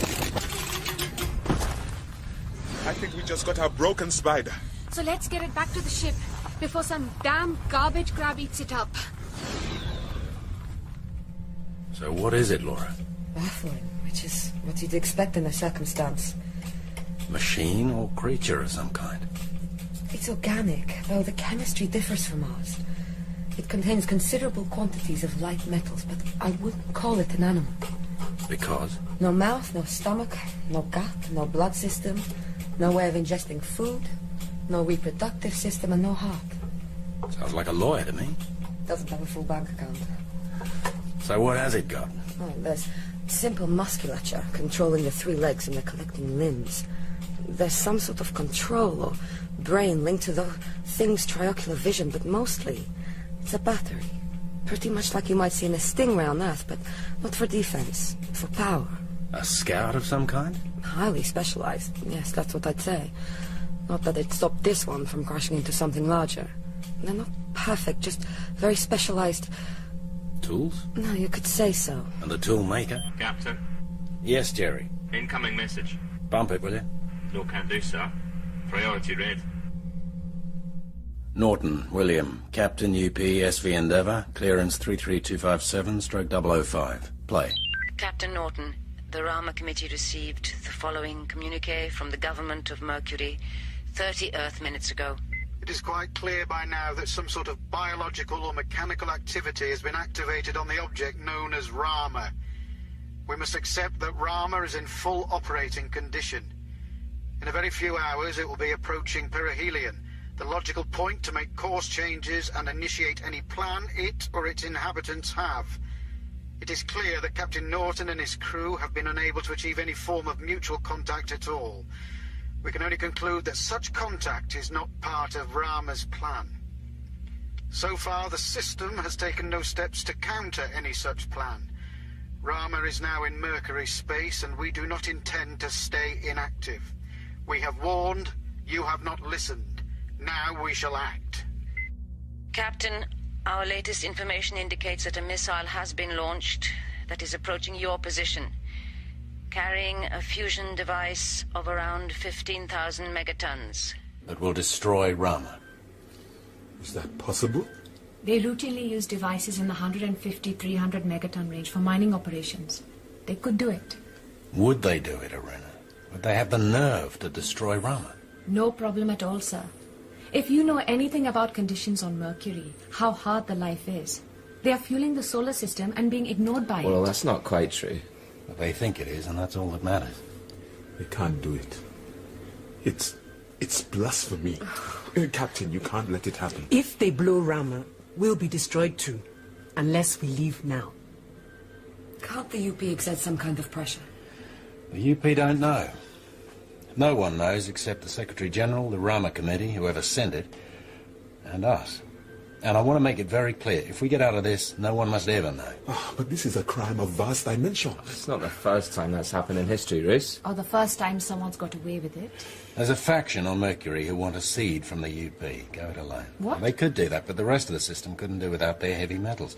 If this news gets released, all those millions out there who want some kind of answer from Rama will insist Mercury is punished. One cheer for democracy, then. No, because that would mean war. Our orders are clear. We stop the missile if we can, get out if we can't. The system will be told Rama auto-destructed. We have no idea what we're doing if we allow this, sir. It's not just because I believe in Rama. You must see that. What does it say about us as human beings? Maybe that we're still around, and the tiger and the whale and the rest of them aren't, Bruce. We have a duty. To knowledge, if to nothing else. If anyone has any practical suggestions, I'll be glad to hear them. Otherwise, I expect you to carry out your orders. Thank you, that is all.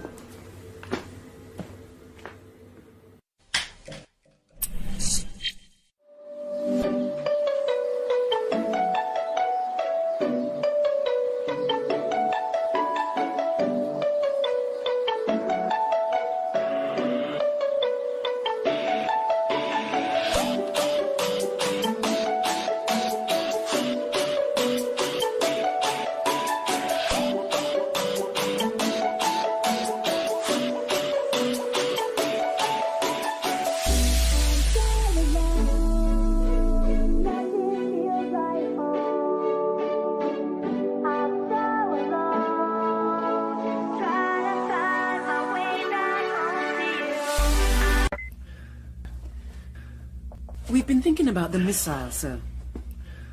And? There's no way to disarm the bomb without setting off what we assume would be a counter-trigger. They've probably got at least 3 rigged. I'd come to that conclusion myself. But we doubt they'll have rigged the guidance and navigation systems either to self-destruct or There'll be counter-interference. programs in place, Ruse. Anti-virus, you name it. Well, they can stop anything we try to download, no doubt about it. But not a bloody great wrench and pair of pliers. What? If Barnes can get me to the missile, Match trajectories as it slows. I can get in. I can alter the navigation manually and send it off into the sun or wherever it's safe. They'll have images, Ruth. They'll see what you're trying, and they're not just going to sit and watch. But by the time the signal reaches them, the job will be done and Rousseau will be back on board. And since nobody knows about it... Nobody will miss it.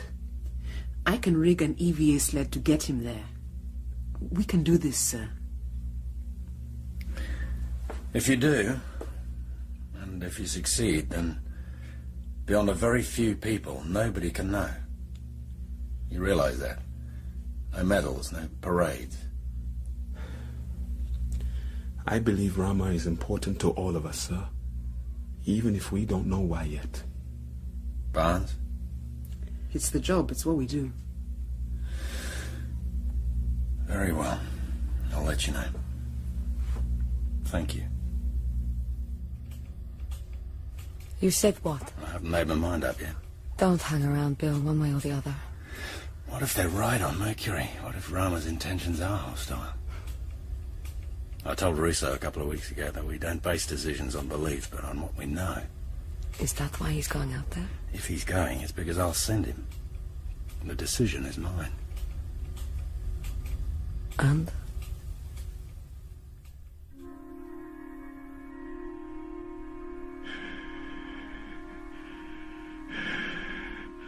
Approaching now. The missile is moving into a geosynchronous orbit relative to Rama. You should be able to lock on, Rus. I can do that. I can do that. Locked on now. Can you dock about halfway along? There should be access panels. Docking.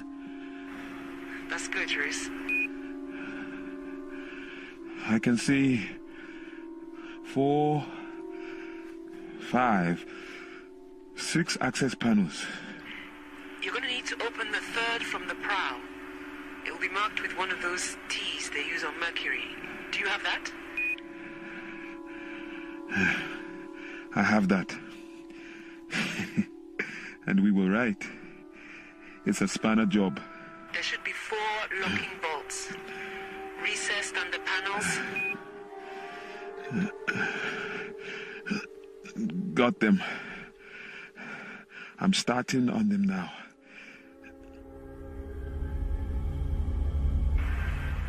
The panel is free. It's on a tether, but it's free now. I can see my way inside. Not a lot of space. There should be enough. How's he doing, Barnes?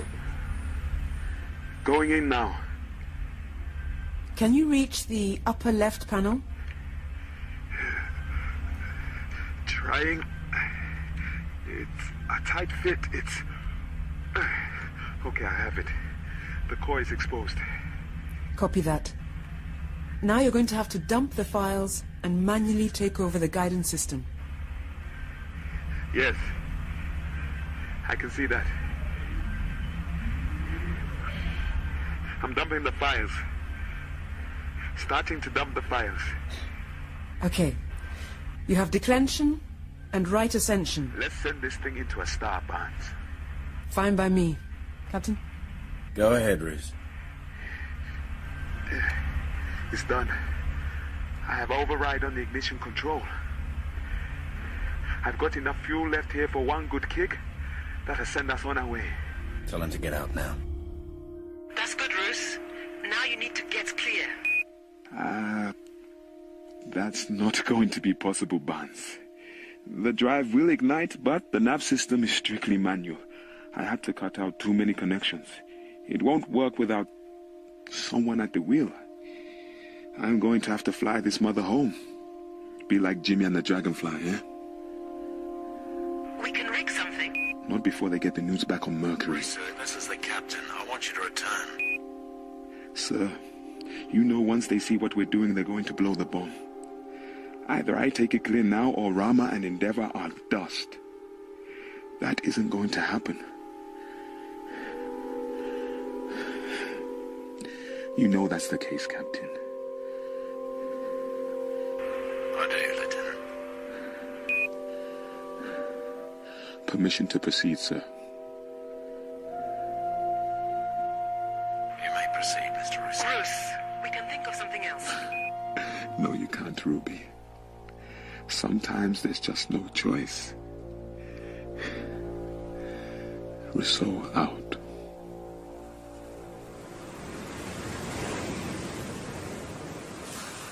Oh my God, he did that. How did they ever keep his secret? They kept a lot secret. They always do, Mr. Quark. It's sometimes necessary. But now you know. Not sure that I wanted to. I need someone else to know about Peter Russo. What he did should be kept alive somewhere, someplace. Someone should always know about it. Did they blow the missile when they found out? In the end, no. From what Irina Calvert told me later, when they realized Rousseau was aboard and taking it into the sun, the Independence faction lost ground, lost votes. Some of them, I believe, lost their lives.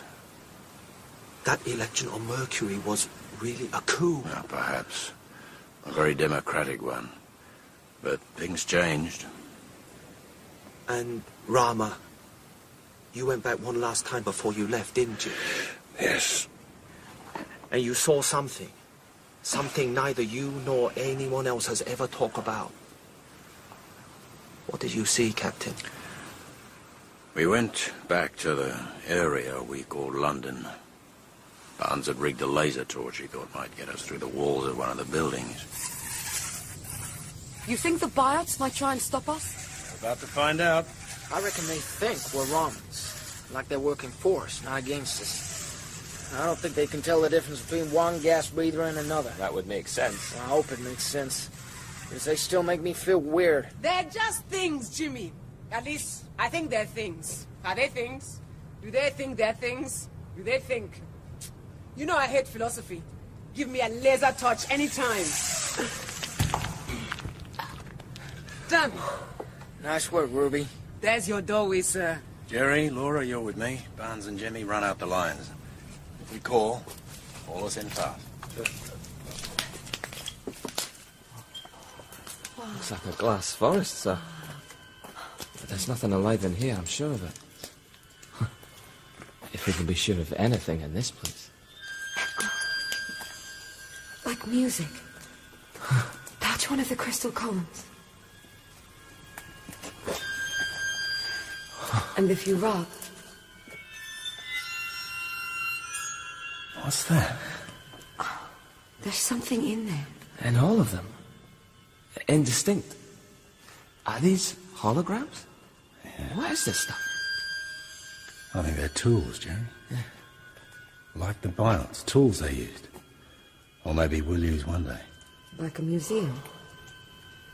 No. Like a catalogue. This is definitely some kind of instrument. For a very strange kind of hand. Bigger. With 3 digits. Waiting to be picked up and used when necessary. Makes you shiver, doesn't it? Like maybe a Raman might wander in at any moment. Barnes here. Progress report. We're fine, Barnes. Moving through the columns now. They seem to go on. Oh, wait. There's a central space. Difficult to make out. We're going to investigate, huh?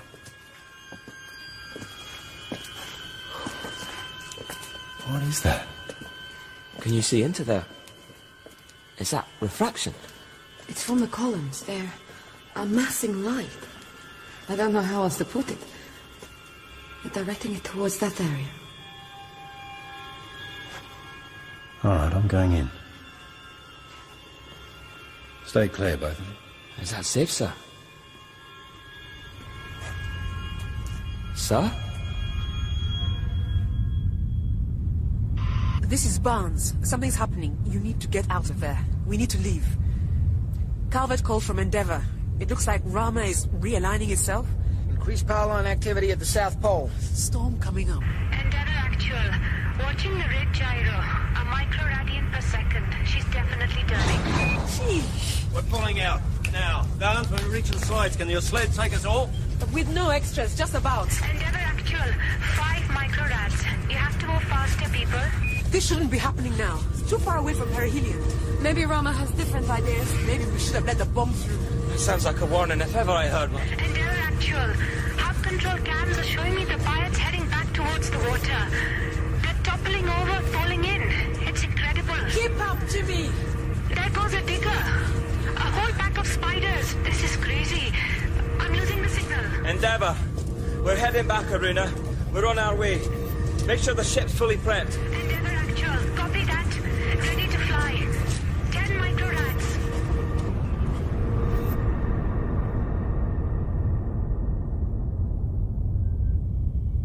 She's turned 15 degrees.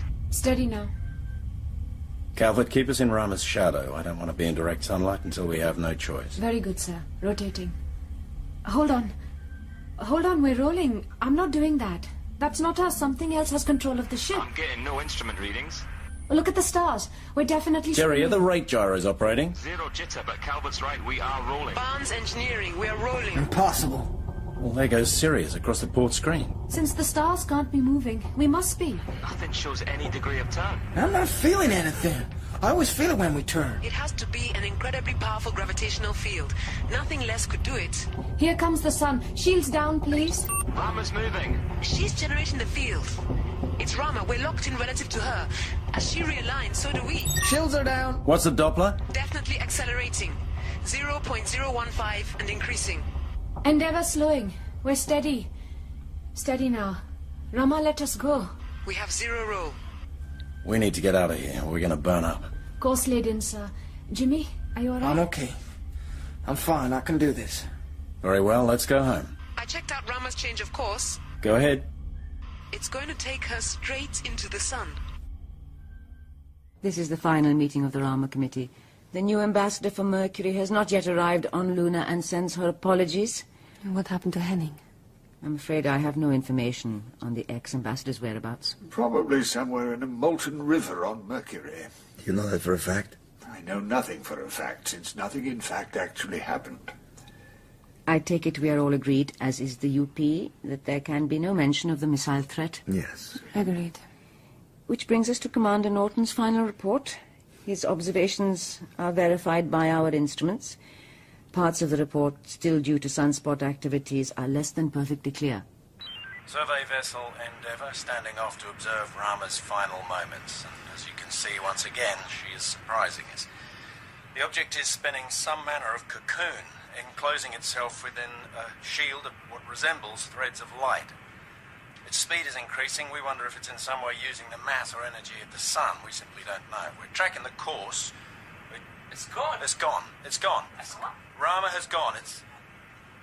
What we can see is a perfectly spherical ball reflecting the sunlight, still keeping the same course. The sphere's beginning to elongate. The pressure that close to the sun must be tremendous. The elongation is continuing. If I didn't know better, I'd say it looks like a tunnel of light, passing close around the sun, picking up speed all the time. 2,000 k's a second and climbing. The direction of motion is changing. Must be tapping vast energies. It's dropping out of the ecliptic. It's heading out.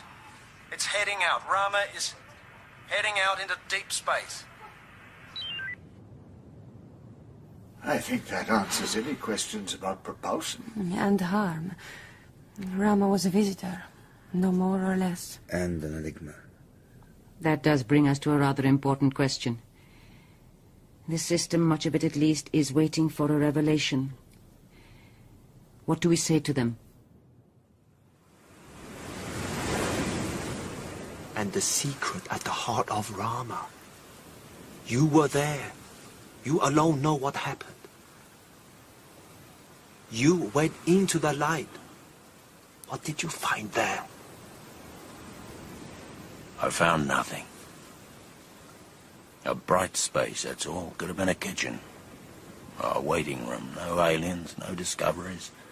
No answers, because there are no answers to find, Mr. Clarke. That's the secret they've been keeping. Rama was an incredibly sophisticated machine, that's all. No miracles, no revelations, no one's coming to save us or teach us eternal truths. Humanity's going to have to grow up and accept that there's nothing magical out there, just creatures more or less like us who build ships that we can't conceive of yet, but we will. One day, maybe millions of years in the future, we'll be Ramans too. And then the galaxies will be open to us. Do you really think the system is ready to hear that message? No, Mr. Clarke, I think they'd rather believe in the conspiracy. Hell, they'd rather believe in anything at all than themselves. It's starting to rain. The storm's here. Thank you for listening, Mr. Clarke. I'm almost sorry I won't be around to see what you do with what you know. Thank you for your time, Captain. One thing did occur to me. What's that? Ramans do everything in threes. Watch the skies.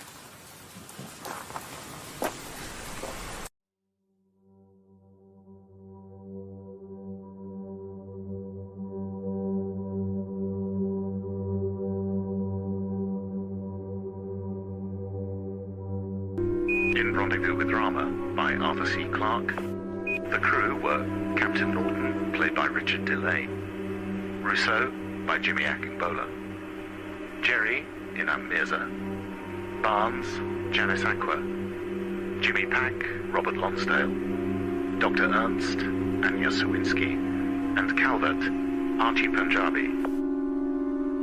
The Rama Committee were Gopal, played by Shelley King, Henning, Paul Ryder, Ruiz, Jill Cardo, Earl King, Peter Marinka, and Tan Sun was Jonathan Tafler.